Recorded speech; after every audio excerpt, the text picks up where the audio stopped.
राहुल गांधी एक एमपी को धक्का लगा, मेरे ऊपर गिर पड़ा और मैं नीचे गिर गया। किसने धक्का मारा? राहुल गांधी ने? हाँ, राहुल गांधी ने। राहुल गांधी ने धक्का मारा? राहुल गांधी। कौन सी जगह पे सर? सर किस जगह पे?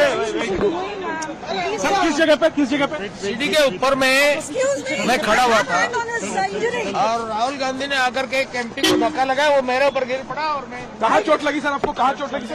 एक बार दिखा दीजिए। ओह, ये तो बहुत खून में।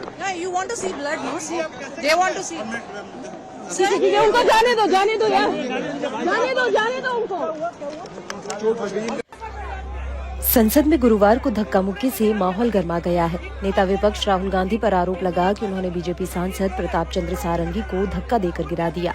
हालांकि राहुल ने सफाई में कहा कि हम लोगों को अंदर जाने से रोका गया और वहां धक्का मुक्की की गई। राहुल गांधी ने सफाई में कहा कि हम लोग मकर द्वार से संसद के अंदर जा रहे थे, वहां बीजेपी के लोग खड़े थे और अंदर जाने से रोक रहे थे। मौके पर धक्का मुक्की होने लगी और लोग गिर गए। ये लोग संविधान पर आक्रमण कर रहे हैं और अम्बेडकर का अपमान कर रहे हैं। नहीं, देखिए, मैं पता नहीं, आपके शांत हो जाए, आपके कैमरा में होगा। ये पार्लियामेंट की एंट्रेंस है, इसमें मैं अंदर जाने की कोशिश कर रहा था तो बीजेपी के एमपी जो थे वो मुझे ऐसे रोकने की कोशिश कर रहे थे, धकेल रहे थे और मुझे धमका रहे थे, तो वो हुआ है बस।